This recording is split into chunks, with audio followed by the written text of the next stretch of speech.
Hello and welcome back to another video.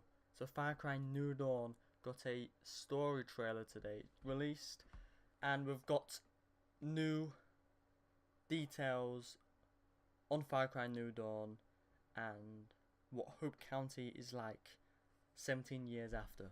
So Far Cry New Dawn, it releases the 15th of February, and spoiler alert if you haven't played Far Cry 5, but there was nuclear explosions at the end of Far Cry 5, and Far Cry New Dawn is 17 years after. So Montana is way more varied than before. So 17 years have passed since the events of Far Cry 5, and this world has been ravaged by nuclear holocaust. It goes without saying that Hope County has changed. So creative director said on this, the world has been rapidly retaken by the neutral world. In this time, and the fallout from the disaster has caused some surprising changes. Some elements from the west coast, for example like sand and some seeds, were moved inland by strong winds. So now you have arid desert patches and crazy flowers right in the centre of Montana. You have lush forests as before, but prairies have been replaced by massive sand dunes. There are some areas that are badly polluted, almost like dead zones, and finally there is some high radiation areas that create a boundary to the world, but which also contain some hidden secrets that you can find later. Charting progress in an open world game is always fine art, and one that Ubisoft has been perfecting for years, as the creative director explains. So you will find resources, invest in your home base, and the story will move forward as you do, attracting new life, people, children, and even pets, and there'll always feedback on what's happening in game, commenting on the major story moments that unfold. There are 7 different facilities within Prosperity, including the garage, healing garden, and cartography desk. And these can all be expanded and upgraded with resources to level up your character and unlock new tools, vehicles, and weapons. Crafting is key. If you can't buy it, build it. So the Far Cry franchise is no stranger to crafting, with a mechanic for combining materials to build new items playing a significant role in most entries this generation. For New Dawn, the team were confronted with a clear narrative spur to push these mechanics further than they had in the past. So hunting around, collecting what you can, and pursing stuff together to make weapons and tools is key to the narrative of the world. That gave them ideas for these crazy new weapons like the saw blade launcher. In Far Cry 5 you could buy weapons and upgrade them with scopes and silencers, but in New Dawn they wanted a different approach. All the weapons are unique and can't be customized. If you want new weapons, something more powerful or efficient, you'll have to find the materials and build it. Of course, sometimes people fall in love with a weapon and want to stick with it.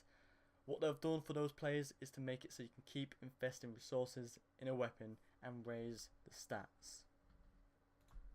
Hope County has a dangerous new biosphere, so those familiar with pop culture's favourite post-apocalyptic setting have a fair idea of what to expect when they set out into a nuclear wasteland. The team at Ubisoft, however, were determined to put their own twist on familiar tropes.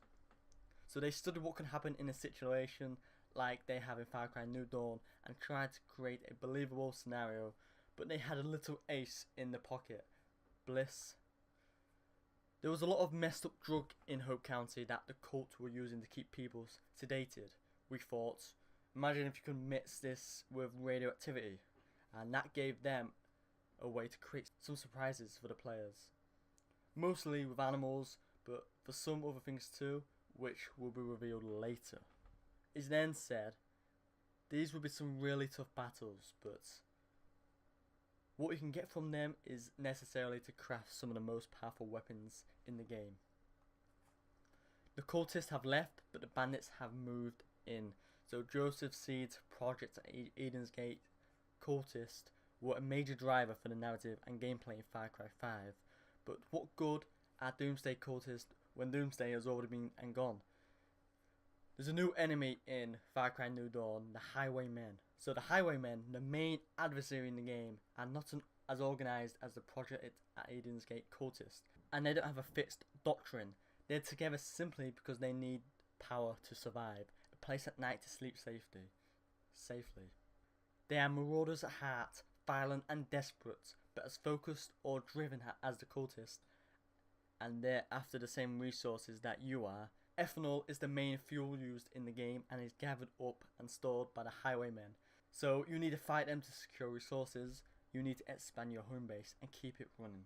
This world is much less grounded. There's a bit of tradition within the Far Cry franchise, taking existing game worlds and reinvigorating them with widely imaginative interpretations. We saw it with Far Cry 3 Blood Dragon and Far Cry Primal, and also New Dawn.